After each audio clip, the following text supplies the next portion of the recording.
ఎన్నికలు వస్తా ఉన్నాయి. ప్రజాస్వామ్యంలో ఒక సామాన్య మానవునిగా ఎటువంటి పాలన కోరుకుంటామనేది ఒకసారి మనం గమనించినట్లయితే ప్రభుత్వ సహాయం అమ్మఒడి రూపంలో అందుతుందా లేదా, పెన్షన్ అనేది మనకి ఇంటి దగ్గరకు వస్తూ ఉందా, విద్యా దీవెన వసతి దీవెన మన పిల్లలు చదువుకునేదానికి మనకు అందుతుందా, రైతులకు రైతు భరోసా వస్తుందా లేదా, ఆరోగ్యశ్రీ జరుగుతుందా లేదా, ఇంట్లో పట్టా కావాలంటే జన్మభూమి కంపెనీ దగ్గర మనం చెల్లించుకున్న పరిస్థితి ఉండనా లేదా, అసలు విద్యా దీవెన వసతి దీవెన అనేది మనం చూసినామా, అసలు మనకు అమ్మఒడి అనేది ఉండిందా, అప్పటికి ఇప్పటికీ తేడా ఏం 5 సంవత్సరాల నుంచి మన కళ్ళకి అర్థం. భయపడాల్సినది ఎవరు? 2009లో ఎందుకు మిమ్మల్ని ప్రజలు ఇక్కడి నుంచి పంపించేసినారు?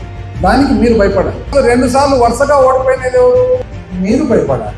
మీ సొంత నియోజకవర్గం ఏది? పక్క నియోజకవర్గం, అక్కడ ఓడిపోతుంది, మీరు భయపడాలి. ఇప్పుడు అభివృద్ధి మేమే చేసినామంటే ఏం చేసినాం? ఇంతవరకు జరిగింది, ఇంతకంటే బాగా నేను చేస్తా. ఏంది చేసినారో చెప్పరు, ఏంది చేస్తున్నారో చెప్పరు, ఏమి చేయబోతున్నారో చెప్పరు. కేర్ ఆఫ్ అడ్రస్ క్లారిటీ లేదు, present tense, past tense, future tense clarity లేదు, మీరు ఎక్కడ ఉండబోతున్నారో క్లారిటీ లేదు, ఏం చేయబోతున్నారో క్లారిటీ లేదు. ఊరికి అన్యాయంగా అబద్ధాలు మాట్లాడుతూ ప్రజలందరినీ కూడా ఈ విధంగా మభ్యపెట్టాలని చూసుకోవడం చాలా తప్పు. ఎన్నికలు వస్తూ ఉన్నాయి. ప్రజాస్వామ్యంలో మనం అందరం కూడా ఎవరినో ఒకరిని ఎన్నుకోవడం అనేది ఒక ప్రధానమైన బాధ్యత. ఎందుకంటే ప్రజాస్వామ్యంలో ఉండే అందం ఏమంటే, మనల్ని ఎవరు పాలిస్తారో వాళ్ళను మనమే సెలెక్ట్ చేసుకునేదానికి ఒక అవకాశం. వేరే ఏ పాలనా విధానంలో ఇది దొరకదు. నియంత్ర పాలనలో ఉండదు, మిలిటరీ పాలనలో ఉండదు. కేవలము ఒక ప్రజాస్వామ్యంలో మాత్రమే మనల్ని పాలించే వాళ్ళను మనం ఎన్నుకునేదానికి ఒక అవకాశం. కాబట్టి ఎన్నికలు అనేది చాలా కీలకమైన విషయం. మనం ఓటు వేయడము, ఎవరిని ఎన్నుకుంటామనేది కూడా అత్యంత కీలకమైన విషయం.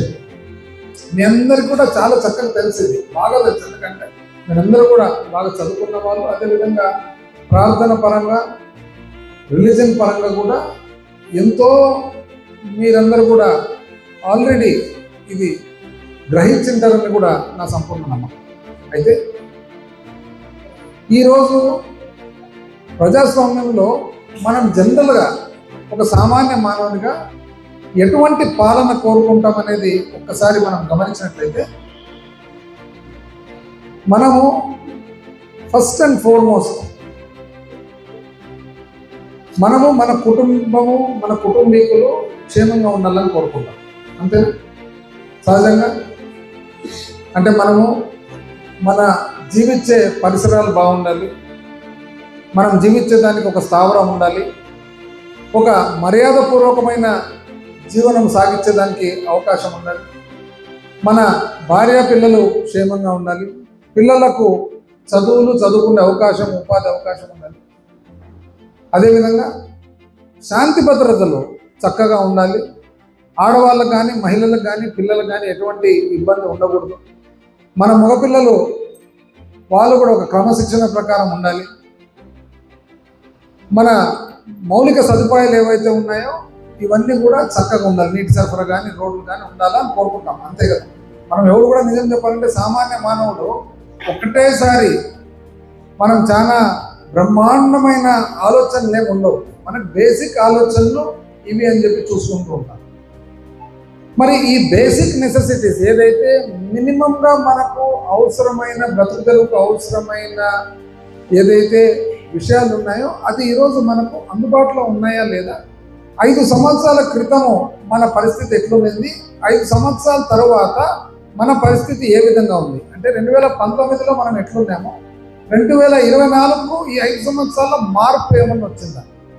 ఈ మార్పు అనేది మన కళ్ళారా మనం మార్పు చూస్తాము. ప్లస్ మార్పు బేరీ చేసుకునే దానికి ఒక లెవెల్ అనేది 2014 కూడా చూసుకోవచ్చు. అంటే 2014 ఏ విధంగా ఉన్నాము, 2019 ముందర ఏ విధంగా ఉన్నాము, 2019 నుంచి 2024 వచ్చేటప్పటికి 5 సంవత్సరాల తర్వాత మన జీవితాల్లో మార్పు వచ్చిందా లేదా అని ఒకసారి బేరీ చేసుకుంటే పాలన ఏ విధంగా జరిగింది 5 సంవత్సరాలు అనేది మనకే అర్థమవుతుంది. ఉదాహరణకు ఒక మన నియోజకవర్గమే చూసుకున్నాం. 2019 తర్వాత మన ప్రభుత్వ పరిపాలన జగన్మోహన్ రెడ్డి గారు ముఖ్యమంత్రి అయిన తర్వాత ఒక సామాన్య మానవుని జీవితంలో మార్పు ఏ విధంగా వచ్చింది? ఒక సామాన్య మానవుడు పిల్లల్ని చదివించుకునేదానికి ప్రభుత్వ సహాయం అమ్మఒడి రూపంలో అందుతుందా లేదా? ఆ సహాయం కోసం మనం ఏమన్నా వాళ్ళ చుట్టూ వీళ్ళ చుట్టూ తిరుగుతున్నామా, లేకుంటే ఎప్పుడైతే మనకు ఎలిజిబిలిటీ ఉందో ఆటోమేటిక్గా మనకి ఎవరు అడగకుండా వస్తుందా? ఒక వితంతువులకు కానీ వృద్ధులకు కానీ పెన్షన్ అనేది మనకి ఇంటి దగ్గరకు వస్తూ ఉందా, లేదా మనం ఏమైనా వాళ్ళ చుట్టూ వీళ్ళ చుట్టూ తిరుగుతున్నామా? విద్యా దీవెన, వసతి దీవెన మన పిల్లలు చదువుకునేదానికి మనకు అందుతుందా? వీళ్ళ చుట్టూ వాళ్ళ చుట్టూ తిరిగి ఏమన్నా ముడుపులు చెల్లించి తెచ్చుకోవాల్సిన పరిస్థితి ఉందా? రైతులకు అదేవిధంగా మనకు రైతు భరోసా వస్తుందా లేదా? అదేవిధంగా ఆరోగ్యశ్రీ జరుగుతుందా లేదా? అదేవిధంగా మరీ ముఖ్యంగా ఎన్నో మతాలను నమ్ముకున్న మనకు స్వేచ్ఛ, మన మతము, మన ప్రాంతంలో ఉండే మన జీవన విధానాన్ని మనము నిర్భయంగా అనుసరించేదానికి మనకు స్వేచ్ఛ ఉందా లేదా అని మనం జాగ్రత్తగా చూసుకోవాల్సిన అవసరం ఉంది. ఇదే మనం బేరీ చేసుకొని 2019 ముందర చూసినట్లయితే ఒక పెన్షన్ కావాలంటే జన్మభూమి కమిటీల దగ్గరికి పోయి 3 నెలల పెన్షన్ మనము ఆ రోజు ముడుపులు ఇవ్వాల్సిన పరిస్థితి ఉందా లేదా? ఒక ఇండ్ల పట్టా కావాలంటే, ఒక ఇల్లు శాంక్షన్ కావాలంటే జన్మభూమి కమిటీల దగ్గర పోయి మనం ముడుపులు చెల్లించుకున్న పరిస్థితి ఉండనా లేదా? అసలు విద్యా దీవెన, వసతి దీవెన అనేది మనం చూసినామా? అసలు మనకు అమ్మఒడి అనేది ఉండిందా? అసలు ఆరోగ్యశ్రీలో అప్పుడు 600 చిల్లర 700 జబ్బులు అయితే ఇప్పుడు 2000 చిల్లర, ఇంచుమించు 3000 జబ్బుల వరకు ఈరోజు వస్తున్నాయా లేదా? ట్రీట్మెంట్ ఇస్తున్నారా లేదా? ఇవన్నీ చూసుకున్నట్లయితే మన కళ్ళకే అప్పటికి ఇప్పటికీ తేడా ఏం 5 సంవత్సరాల నుంచి మన కళ్ళకి అర్థమవుతుంది. ఇది కాక ప్రత్యేకమైన పరిస్థితుల్లో అంటే జగన్మోహన్ రెడ్డి గారు ముఖ్యమంత్రి అయిన తర్వాత చాలామంది ఎవరి మతము వాళ్ళు అనుసరించుకునేదానికి బ్రహ్మాండమైన స్వేచ్ఛ ఉందా లేదా అనేది కూడా మనం ఈరోజు బాగా కేర్ఫుల్గా ఆలోచించుకోవాల్సిన పరిస్థితి ఉంది. ఇదే కాక మన డోన్ విషయానికి వస్తే శాశ్వత అభివృద్ధి కార్యక్రమాలు 2019 ముందర ఎలా ఉన్నాయి, 2019 తర్వాత ఎలా జరుగుతుంది, ఈరోజు నాకంటే ఎంతో చక్కగా ఈరోజు మన ఫాదర్ రాజు గారు కానీ సాలమన్ గారు కానీ చెప్పడం జరిగింది, నిత్యానందం గారు చెప్పడం జరిగింది. ఈరోజు పొద్దున్న ఇక్కడికి రాకముందు ఒక ఆర్యవైశ్యుల ఇంటికి బ్రేక్ఫాస్ట్కి పోతే కిందికి దిగొచ్చిన తర్వాత పెద్ద మనుషులు ఒకరు పక్కన ఉండి ఆయన పలకరించి చాలా సంతోషకరమైన మాట ఒకటి చెప్పడం జరిగిందనమాట. సార్ నిజం చెప్పాలంటే సార్ ఆయన చాలా దాదాపు నాకు తెలిసి 70 ఏళ్ళు ఉంటాయి, 70 ఏళ్ళు ఉండొచ్చు. ఆయన్నే వచ్చి పలకరించి, సార్ నిజం చెప్పాలంటే ఈ మధ్య కాలంలో పోయిన 5 సంవత్సరాల్లో జరిగిన అభివృద్ధికి ఇప్పుడు మీరు ఏకగ్రీవంగా ఎన్నిక రావాలి సార్, అసలు కంటెస్ట్ జరగకూడదు. యాక్చువల్ నేను మనస్ఫూర్తిగా ఇది ఇలా ఉండగా ఇట్లా ఉండగా ప్రతిపక్ష పార్టీ వాళ్ళు మాట్లాడుతున్న మాటలు నాకు ఒకసారి అనిపిస్తుంది, వయసు వచ్చే కొద్దీ ఒక స్థాయికి ఎదిగే కొద్దీ ఒక స్తోమత వచ్చిన తర్వాత అందుకనే ఎదిగే కొద్దీ ఒదిగేది నేర్చుకోవాలని అంటారు అన్నమాట. ఎదిగే కొద్దీ ఒదగాల. కానీ ఇది ఆపోజిట్గా వాళ్ళ రిమార్కులు చూడండి. బుగ్గనకు ప్రజల్లో తిరిగే దమ్ముందా? బుగ్గన అభివృద్ధి చేస్తుంటే ప్రజల్లో ఎందుకు తిరగలేకపోతున్నాడు? తాము అభివృద్ధి చేశాం కాబట్టే ప్రజల్లో తిరుగుతున్నాం. బుగ్గనకు ఓటమి భయం పట్టుకుంది. ఇంకేముంది చెప్తా దీనికి ఓడదానికి. ఇప్పుడు భయపడాల్సినది ఎవరు? 2009లో ఎందుకు మిమ్మల్ని ప్రజలు ఇక్కడి నుంచి పంపించేసినారు? దానికి మీరు భయపడాలి. ఆ తర్వాత మళ్ళా మీరు ఇంకొక పక్క నియోజకవర్గంలో నిలబడి ఓడిపోయినది ఎవరు? మీరు భయపడాలి. పక్కన కర్నూలు పార్లమెంటుకు ఒకసారి కాదు 2 సార్లు వరుసగా ఓడిపోయినది ఎవరు? మీరు భయపడాలి. మీ సొంత నియోజకవర్గం ఏది? పక్క నియోజకవర్గం, అక్కడ ఓడిపోతుంది. మీరు భయపడాలి. ఎవరు భయపడాల్సిన? నాకు అర్థం కాదు అసలు భయం ఎవరికి. అసలు మీరు ఓడిపోయిన తర్వాత ఈ పక్క 10 సంవత్సరాలు ఈ సైడ్కి కూడా రాలేదే. 30 సంవత్సరాల నుంచి ఇంకా నేను ఇంజనీరింగ్ చదివేటప్పటి నుంచి కూడా మా ఊర్లో పంచాయతీ బోర్డు బాధ్యతలు చేస్తూ ఈ రోజు వరకు 30 సంవత్సరాలు నేను ప్రజా జీవితంలో రోజు రోడ్డు మీద ఉన్నా. నేనెందుకు భయపడతానండి? అసలు నేను లేనంట. మీరు పరిగెత్తిపోయి వనవాసం పోయి పక్కంతా ఎక్కడెక్కడో ఎత్తుక్కొని ఓడిపోయి మళ్ళా మీరే చెప్తారు మాకు గత్యంతరం లేక ఆడ ఏమి ఇక్కడికి పంపించినారని చెప్పి మీరే చెప్పి మీరు వచ్చి వారంగానే వచ్చి అంతలేకే మనల్ని ఛాలెంజ్ చేసి, అంటే 30 సంవత్సరాల నుంచి రోడ్డు మీద తిరిగే మనం మాత్రం భయపడుతున్నామంట. వారం కింద వచ్చిన వాళ్ళు ధైర్యవంతులంట. ఎక్కడి న్యాయం ఉండేది? అయితే న్యాయం ఉన్నది అంటే ఇంత వయసు వచ్చిన తర్వాత ఎట్లా మాట్లాడుతున్నారు ఇట్లాంటివన్నీ? ఆ తర్వాత అభివృద్ధి అంట, ఏం జరిగింది అంట, ఏం జరిగింది అభివృద్ధి అంటే అంటే నాకు డౌట్ ఏమొచ్చిందంటే వాళ్ళకి అభివృద్ధికి అర్థం తెలుసునా లేదా అని. ఇప్పుడు ఇది నీళ్ళ సీసా కాదు అంటే ఇంకా నేను ఏం చెప్తావు? అది అంటే సీసా గురించి ఆయనకు తెలియదనే కదా. ఇంకా గట్టిగా ఇది ఎవరికైనా చూపించి ఇది నీళ్ళ సీసా కాదు అని అంటే మనం ఏం చెప్పగలరా? మనకు అర్థమయ్యేది ఏమంటే ఆయనకు నీళ్ళ సీసా అంటే ఏమని తెలియదు అని. అంతగా తెలియకుండానే మాట్లాడతారు, లేకుంటే ఎట్లా మాట్లాడతారు? రెండోది ఏమంటారంటే మొత్తం నేనే అభివృద్ధి చేసినట్టు, వాళ్ళే అట్లా చేసినది. ఇంకో చోట ఏమన్నారు తెలిసిన, నిన్న ఇప్పించినానండి 100 ఉద్యోగాలు, ఒకటే రోజు 100 ఉద్యోగాలు ఇప్పించినారంట. 100 ఉద్యోగాలు ఒకటే రోజు ఇప్పించింది కదా. 2009లో మీరు ఎందుకంటే ఇల్లు పారిపోతారు? ఇవన్నీ సాధ్యమయ్యేటివేనా? చెప్పేటప్పుడు కూడా ఏం మాట్లాడుతున్నావారన్న కొద్దిగా సరే అయిపోయింది. ఇప్పుడు అభివృద్ధి మేమే చేసినాము, అభివృద్ధి మేమే చేసినాము. ఏం చేసినారు? ఇప్పుడు అభివృద్ధి మేమే చేసినామంటే ఏం చేసినావు? నువ్వు అసలు చేసినదేమి, చేస్తున్నదేమి, చేయదలుచుకునేదేమి? ఇంతవరకు 15 రోజులు తిరుగుతున్నారు మొత్తం కార్లు వేసుకొని చుట్టూ. నేను ఒక మంత్రిగా ఎంత ఆపద్ధర్మ మంత్రి అయినా కూడా కీలక శాఖల్లో కొన్ని పనులు ఉంటాయన్నమాట. కొన్ని పార్టీకి సంబంధించిన పనులు కూడా ఉంటాయి. నేను ఆ పనులన్నీ కూడా విధులు నిర్వహిస్తూ నేను ఎందుకు ధైర్యంగా ఈరోజు ఉన్నాను? ఎందుకు ధైర్యంగా ఉన్నానంటే నా మనస్సాక్షి కరెక్ట్ ఉంది కాబట్టి. నా మనస్సాక్షి కరెక్ట్ ఉంది కాబట్టి నాతో పాటు ఉన్న ప్రజలు కానీ నాయకులు కానీ మీరందరూ నా తరఫున ఎలక్షన్ చేస్తారనే ధైర్యం నాకు ఉంది కాబట్టి. మీకు ఆ ధైర్యం లేదు కాబట్టి ఇంటిలిపాదు తలా 2 కార్లు వేసుకొని తిరుగుతున్నారు. మండలానికి కోరు ఏం తిరిగేది కూడా మీరేం చేస్తున్నారు? ఒక్క చోటన్న పోయి నేను ఇది చేసినా, నేను ఇది చేస్తున్నా, నేను ఇది చేయబోతున్నా ఒక్కటన్నా చెప్తున్నారా? మీరు చేసే పనేమి? చంద్రబాబు నాయుడు ప్యాంప్లెట్ ఒకటి పట్టుకొని తిరుగుతున్నారు. ఆ ప్యాంప్లెట్ ఆ షూరిటీలో ఏంటంటారు? ఏమంటుందని బాబు భరోసా ఏదో ఉంది దానికి ఇప్పుడు కదా. అయితే కాదు రాజు, అయితే బాబు షూరిటీ అంట. 2 సార్లు బహిరంగంగా అభ్యర్థిని ప్రతిఘటించిన క్యాండిడేట్ ఒప్పిఫారు మీద ఆయన షూరిటీ అంట. నాకు అర్థం కదా. డోర్లు ఒకసారి బుల్లెట్ వంటివి, ప్యాపిల్లో ఒకసారి బుల్లెట్ వంటివి, 2 సార్లు బుల్లెట్ అని చెప్పి ఆయనకే టికెట్ ఎగరగొడితేవి. ఇంకా నీ షూరిటీ ఎవరు నమ్ముతారు? నాకు అర్థం కాలే. నమ్ముతారా? ఇది ఆ ప్యాంప్లెట్ పట్టుకొని వీళ్ళు తిరుగుతున్నారనమాట. ప్యాంప్లెట్కు అదనంగా ఒక్కటన్నా మీరు చేసినది కానీ మీరు చేయబోయేది కానీ ఒక్కటన్నా చెప్తున్నారు. మళ్ళా పైగా అభివృద్ధి అంట. సరే మంచిదే, సంతోషం. మీకు ఎక్కడ లేని ప్రేమ ఇప్పుడు సడన్గా వారం నుంచి ఇక్కడికి వచ్చింది కదా. దానికే నేను మొన్న చెప్తే కన్న తల్లికి పిరిగడ అన్నం పెట్టేదానికి గత్యంతరం లేదంట, పిన్నికి మాత్రం బంగారు గాజులు తొడుగుతానని చెప్తాడు. నువ్వు ఇంత ప్రేమ ఉండి ఇంత చేస్తా అని చెప్పేదాన్ని నీ సొంత ఊరు లద్దగిరికి రోడ్ ఎందుకు వేసుకోలే అని? ఎందుకు వేసుకోలే? అభివృద్ధి లేదంట రా యాకోబు. మన బేతంచెర్లకు పోతే, నిత్యానంద గారు, మన బేతంచెర్లకు పోతే ప్రతి చోట మన మార్కు ఉంది. ఎట్లుంది మన మార్కు? 100 సంవత్సరాల నుంచి మన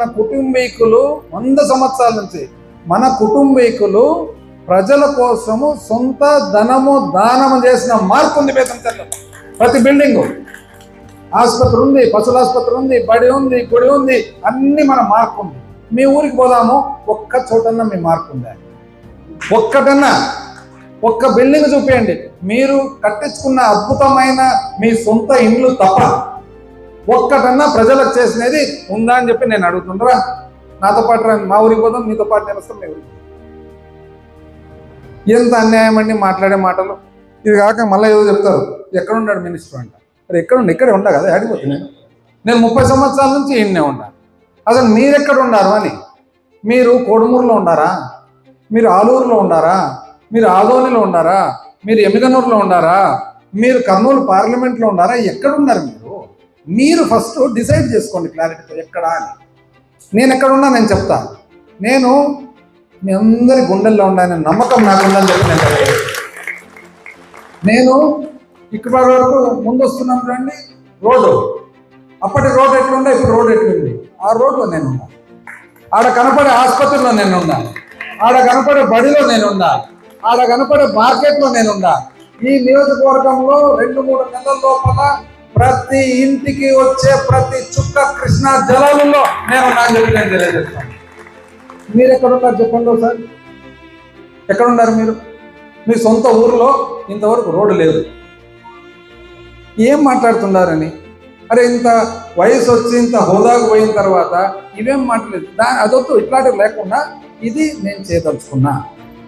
అవును, మీరు ఉంటారు కదా, రైల్వే మంత్రికి ఉంటారు కదా, ఏంది మీ కాంట్రిబ్యూషన్? ఒక డబ్బాల ఫ్యాక్టరీ. ఆ డబ్బాల ఫ్యాక్టరీ కూడా ఇంతవరకు స్టార్ట్ కాదు. ఆ డబ్బాల ఫ్యాక్టరీ స్టార్ట్ కాదు. అందుకనే కేఈ కృష్ణమూర్తి గారు బాగా చెప్తున్నారు. ఇంతకుముందు కోచ్ ఫ్యాక్టరీ తెస్తున్నా అని చెప్పి మన అభ్యర్థి చెప్తే అప్పుడు కేఈ కృష్ణమూర్తి గారు ఏమన్నారంటే, అది కోచ్ ఫ్యాక్టరీ కాదు, కానీ కాదు, అది కోచ్ ఫ్యాక్టరీ అయితే కానీ నేను ఇప్పుడే రాజకీయాల నుంచి నేను వైదొలుగుతా. అది కోచ్ ఫ్యాక్టరీ కాదు, డబ్బాలు వెల్డింగ్ చేసి రిపేర్ చేసే ఫ్యాక్టరీ. ఆ డబ్బాల ఫ్యాక్టరీ కూడా ఇంతవరకు రాలే అని చెప్పి నేను తెలియజేస్తా ఉన్నా. డబ్బాల ఫ్యాక్టరీ రాకపోవడానికి నేనంట కాదు. ఏమన్నా అర్థం ఉందండి? ఎందుకంటే నేను మంత్రి కదా. అంటే నువ్వు డబ్బాల ఫ్యాక్టరీ జీవో తెచ్చినావంట. ఎప్పుడు నువ్వు తెచ్చినది? 2014 కంటే ముందర మీరు తెచ్చినది. మీరు 2014 నుంచి ముందర తెచ్చిన డబ్బాల ఫ్యాక్టరీ జీవో 2014 నుంచి 19 మీరా నేనా ఉండేది? మీరే కదా ఉండేది. మీరుండి మీరు తెచ్చుకోకుండా ఈరోజు నన్నండి ఇది ఏమన్నా భావ్యమా అని అడుగుతా ఉన్నాను. నాకు ఒకసారి డౌట్ వస్తుంది, ఏంది బ్యాలెన్స్ అని. యాక్చువల్గా ఇది కాక మళ్ళా శాంతి భద్రతలు అన్ని కూడా చెప్తారు. ఎందుకు? వైకాపా పాలనలో భూ కబ్జాలు, అవినీతి, మహిళలపై దాడులు. నమ్మేదండి? 2019 ముందర ఎట్లుండే, 2019 తర్వాత ఎట్లుంది? ఈరోజు ఎవరిని అడిగినా కూడా శాంతి భద్రతలు డోర్లో బ్రహ్మాండంగా ఉన్నాయని చెప్పి నాకు మొన్న చెప్తుండే. పక్క ఊరు నుంచి, ఎమ్మిగన్నూరు నుంచి వచ్చి ఒకరు హోటల్ పెట్టుకున్నారంటే ఇక్కడ హైవే మీద. ఏమైనా అంత దూరం నుంచి వచ్చినామంటే లక్షణంగా ఉంది, నైనా వ్యాపారం బాగుంది, సేఫ్టీ ఉంది, నాకు బ్రహ్మాండంగా ఉంది, ఇంతకంటే ఎక్కడుంది అని చెప్పి. ఈరోజు వారి వయసులో ఇంటికి టిఫిన్కి పోయిన తర్వాత పక్కింటికి పోతే చిన్న పిల్లలు, ఒక అమ్మాయి 12th క్లాస్ చదువుతుంది, ఒక అమ్మాయి 10th క్లాస్ చదువుతుంది. ఎక్కడ మనం చదువుతుండేదంటే హైదరాబాద్ అనే ట్యుటోరియల్స్లో. ఏమ్మా హైదరాబాద్ బాగుందా, డోర్ బాగుంది అంటే ఒక్క సెకండ్ ఆలోచించుకుంటే డోర్ బాగుంది అని గట్టిగా. అది 10th క్లాస్ చదివే అమ్మాయి కర్నూలులో ఉంటే కర్నూలు బాగుందా, డోర్ బాగుందంటే డోర్ బాగుంది అంకుల్ అని. అది మనం చూసుకోవాలి. కానీ మీరు అట్లొద్దు. మీరు వచ్చి ఇంతవరకు జరిగింది, ఇంతకంటే బాగా నేను చేస్తా, ఇంతకంటే బాగా చేస్తా, ఇంతకంటే నేను ఈ విధంగా చేస్తా. ఊరికే చేస్తా అంటే ఎట్లా? ఈ విధంగా చేస్తా. మీరు 100 పడకల ఆసుపత్రి కట్టినారు కదా, నేను 500 పడకల ఆసుపత్రి కడతా అని చెప్పమని నేను ఒప్పుకుంటా. మనము జూనియర్ కాలేజు, స్కూల్ కట్టినాం కదా, నేను యూనివర్సిటీ తెస్తా అని చెప్పి చెప్పమని నేను ఒప్పుకుంటా. మనము అగ్రికల్చర్ పాలిటెక్నిక్, హార్టికల్చర్ పాలిటెక్నిక్ తెచ్చినాం కదా, నేను యూనివర్సిటీ తెస్తా అని చెప్పి నేను ఒప్పుకుంటా. మనము పాలిటెక్నిక్, ఐటీఐ, ఎంఎస్ఎంఏ తెచ్చినాం కదా, నేను ఇంజనీరింగ్ కాలేజ్ కట్టిస్తా అని చెప్పు నేను ఒప్పుకుంటా. మేము బస్ స్టాండ్లో కట్టినాం కదా, నేను ఇంతకంటే బాగా ఇంకోటి చేస్తా అని చెప్పు మేము ఒప్పుకుంటాం. నీళ్లు తెచ్చినాం కదా, ఇంకా ఇంతకంటే ఏమన్నా తెస్తామని చెప్పండి, మనం అందరం ఒప్పుకున్నాం. అంతేగాని ఏంది చేసినారో చెప్పరు, ఏంది చేస్తున్నారో చెప్పరు, ఏమి చేయబోతున్నారో చెప్పరు. 3 పాస్ట్ టెన్స్ లేదు, ప్రెసెంట్ టెన్స్ లేదు, ఫ్యూచర్ టెన్స్ లేదు. రాజుగారు ఏ టెన్స్ లేదు, టెన్సే లేదు. అసలు టెన్స్ లేదు, టెన్షన్ ఉంది. టెన్స్ లేదు, టెన్షన్ ఉంది. ఆ టెన్షన్తో ఏమంటే అది మాట్లాడుకుంటూ పోతుంటారు అనమాట. అసలు ఇంకోటి ఏం చెప్తారబ్బా, ఇంకోటి కూడా ఉంది. ఇప్పుడు మన ప్రభుత్వం వచ్చిన తర్వాత వివిధ మతాలను ఎవరైతే ప్రార్థిస్తున్నారో అందరి సేఫ్టీ ఏ విధంగా ఉందనేది మనందరికీ తెలుసు. క్రిస్టియన్ మైనారిటీ కానీ, ముస్లిం మైనారిటీ కానీ ప్రతి ఒక్కరిని కూడా ఏ విధంగా సమానత్వంతో చూసుకుంటున్నాం అనేది ప్రతి ఒక్కరి గుండెలో తెలుసు. ఈరోజు ఎవరెవరితో పొత్తులు పెట్టుకున్నారో కూడా ప్రతి ఒక్కరికి తెలుసు. అయితే పెట్టుకున్న తర్వాత ఇఫ్తార్ కాదు, మన రంజాన్ రోజు ప్రేయర్స్ అప్పుడు పోయినారంట. నాకైతే తెలియని కూడా తెలియదు. పోయినారంట, మజ్జిగ ప్యాకెట్లు పంచుతూ ఉన్నారంట. మజ్జిగ ప్యాకెట్లు పంచుతూ ఉంటే ఇది ఎలక్షన్ కోడ్ ఉల్లంఘన అని చెప్పేసి కేసు రిజిస్టర్ చేసింది. ఇది నాకు అసలు తెలియదు. ఈ రోజు ఏదో నేను పేపర్లో చూస్తే బుగ్గన జాగ్రత్త, ముస్లింల జోలికి వస్తే తగిన. ఏం మాటలు, ఏం మాట్లాడుతున్నారు అని, ఏం మాట్లాడుతున్నారు, ఏం ఊహించుకుంటున్నారు అసలు మాకు తెలియదు. పండుగ రోజు ముస్లింల కుటుంబాలకు కన్నీళ్ళు. నేనెందుకు కన్నీళ్ళు నింపుతా? ఎందుకు నింపుతాము? మీరు నింపుతున్నారు పొత్తు పెట్టుకొని, అవునా కదా? మీరు పొత్తులు పెట్టుకొని మీరు నింపుతున్నారు తప్ప మమ్మల్ని ఎందుకు అంటారండి? మీరు మజ్జిగన్నా ఇచ్చుకోండి, ఖర్జూర పండ్లన్నా ఇచ్చుకోండి, ఇంకోటన్నా ఇచ్చుకోండి, లక్షణంగా ఇచ్చుకోండి. ఇచ్చుకుంటే మీకు పుణ్యం వస్తుంది. మీ మీద ప్రేమ ఉంటే స్వీకరించే వాళ్ళు స్వీకరిస్తారు. దానికి మనం ఎవరు ఇవ్వద్దు అని చెప్పేతోళ్ళు ఎవరు, ఇవ్వమని చెప్పేతోళ్ళు ఎవరు, అది మీ ఇష్టం. అంతేగాని ఇప్పుడు ఈరోజు ఎలక్షన్ ఉల్లంఘన. ఇప్పుడు ఈరోజు ఒకవేళ ఎక్కడన్నా కానీ మనం ఏదన్నా ఒక మీటింగ్ 5 గంటలు దాటో 6 గంటలు దాటో ఏదైనా మీటింగ్ జరిగింది అంటే కంప్లైంట్ వస్తేనే ఉల్లంఘన అవుతుందా? నీ పక్కన మీకు తెలిసినా లేదు ఎన్ని ఎలక్షన్లు మీరు నిలబడినారో, అసలు మీకు ఎలక్షన్ నియమావళి తెలిసినా లేదా అని నాకు డౌట్. మీతో పాటు ఎలక్షన్కు సంబంధించిన వాళ్ళు తిరుగుతూ ఉంటారు. తిరుగుతూ ఉండే వాళ్ళు నోట్ డౌన్ చేసుకుంటారు. ఉల్లంఘన అయితే అది సుమోటో జరిగిపోతుంది. ఈరోజు మీరు మా మీద అనవసరమైన అభాండాలు వేస్తున్నారు కదా, నేను ఛాలెంజ్ చేస్తున్నా. ఎక్కడే కానీ మేము ఒక కంప్లైంట్ ఇచ్చినట్లు ఎక్కడన్నా ఉందా అని. మేమెందుకు కంప్లైంట్ ఇస్తామండి? లక్షణంగా మేము ఇంకా సంతోషపడతాము. మంచి సమయానికి మీరు మజ్జిగ ఇచ్చినారు, మంచి సమయానికి ఇంకేమన్నా ఇస్తే మేము సంతోషపడతాం. నేను మళ్ళీ చెప్పినట్లు ఇచ్చినాక మీకు పుణ్యం ఇస్తుంది. మీ మీద ప్రేమ ఉంటే స్వీకరిస్తారు. ఇదేంటండి అన్యాయమైన అభాండాలు? మీరు పోయి లేనిపోని పొత్తులు పెట్టుకున్న తర్వాత మీరు అందరికి మనస్తాపం చెందించి మీరు భయపడి మీరు తిరగలేక ఈరోజు ఇట్లాంటి అన్యాయమైన అవాస్తవాలు, అబద్ధాలు, ఇంత వయసులో ఇట్లాంటి అబద్ధాలు చెప్పడం తగ్గుతుందండి? ఎంత అన్యాయంగా మాట్లాడతారు అసలు. నేను ఇప్పటికైనా చెప్తున్నాను, ఎప్పుడు కూడా అవాస్తవం కానీ అబద్ధం కానీ ఈ రోజు కాకుండా రేపైనా బయటపడుతుంది. సమయం 1 రోజు పట్టొచ్చు, 2 రోజులు పట్టొచ్చు, 3 రోజులు పట్టొచ్చు, బయటకు వస్తుంది. కానీ అన్యాయము, అబద్ధాలు, అవాస్తవాలు మాట్లాడుతూ పోతే, ఒక్కసారి మీ మీద నమ్మకం పోతే నానా పులొచ్చ మాదిరి మీరు నిజం చెప్తే కూడా నమ్మని పరిస్థితి వస్తుందని చెప్పి మీ అందరికీ నేను వాళ్ళకి తెలియజేస్తాను. దయచేసి ఏమి చేసినారు, ఏమి చేస్తున్నారు, ఏమి చేయబోతున్నారు, ఎక్కడ ఉండబోతున్నారు? ఆలూరులో ఉంటారా? కొడుమూరులో ఉంటారా? మీరు ఎమ్మిగనూరులో ఉంటారా? మీరు ఆదోళనలో ఉంటారా? మీరు ఎక్కడ ఉంటారని కూడా ఒక్కసారి తీసుకోండి. అసలు ఇంతవరకు స్థావరంగా ఇక్కడ ఉండే వాళ్ళకి ఇంతవరకు ఇల్లు లేదు. ఈరోజు నేను అడుగుతా ఉన్నా, నిజంగా ఇప్పుడు ఏదైతే మీరు ఇల్లు నివసిస్తూ ఉన్నారో అది మీ పేరు మీద ఉందా? మీరు ఇంతవరకు దాన్ని కొన్నారా? అది రిజిస్ట్రేషన్ అయిందా? చెప్పండి సమాధానం. మీరు ఒక ఇండ్లు అయితే చేరినారు, ఆ ఇండ్లు చేరింటే అది మీదేనా? మీరు కొన్నారా? వేరే వాళ్ళు కొన్నారా? ఒకవేళ వేరే వాళ్ళు కొనింటే వాళ్ళు రిజిస్ట్రేషన్ చేశారు. చెప్పండి. ఇంతవరకు కేర్ ఆఫ్ అడ్రస్సే క్లారిటీ లేదే. కేర్ ఆఫ్ అడ్రస్ క్లారిటీ లేదు, present tense, past tense, future tense clarity లేదు. మీరు ఎక్కడ ఉండబోతున్నారో క్లారిటీ లేదు, ఏం చేయబోతున్నారో క్లారిటీ లేదు. ఊరికి అన్యాయంగా అబద్ధాలు మాట్లాడుతూ ప్రజలందరినీ కూడా ఈ విధంగా మభ్యపెట్టాలని చూసుకోవడం చాలా తప్పు. ఎప్పటికైనా కానీ ఫర్దర్గా నేను అన్నట్లు ఇంతకంటే బాగా చేస్తాను, రండి, వచ్చి మీ ప్రణాళిక చెప్పి తెలియజేస్తూ మరొకసారి కూడా మీ అందరికి కూడా నేను మనవి చేసుకుంటుండేది, మీ ప్రేమతో, మీ అభిమానంతో 2019లో ఎమ్మెల్యే అయిన తర్వాత ముఖ్యమంత్రి గారి అభిమానంతో, ప్రేమతో మన నియోజకవర్గం ఈ వరకు మనం తీసుకోవడం జరిగింది. అంతకుముందు కూడా 2014లో ఎమ్మెల్యే అయినందుకే మనం 2019లో కూడా గెలవడం జరిగింది. ఆ రోజు కూడా మీ ప్రేమ, మీ అభిమానమే ఆ రోజు ఎమ్మెల్యే మేము అయ్యేదానికి కారణం అని చెప్పి తెలియజేస్తూ, గత 100 సంవత్సరాల నుంచి కూడా మా కుటుంబీకులు ఇక్కడ ఉండి రాజకీయాలు చేసేటప్పుడు కూడా ఇక్కడి ప్రజల అభిమానం వల్లే మనం రాజకీయం చేయగలిగినామని చెప్పి తెలియజేస్తూ, మన నాయకులు కానీ, మన కార్యకర్తలు కానీ, ప్రతి ఒక్కరు కూడా అభిమానులు కానీ అందరికీ కూడా సహాయ సహకారాలు అందించినందుకే ఇంతవరకు చేసేసామని తెలియజేస్తూ, రాబోయే కాలం కూడా మీ ప్రేమతో ఇంతకంటే అద్భుతంగా మన ప్రాంతాన్ని తీర్చిదిద్దుకుందామని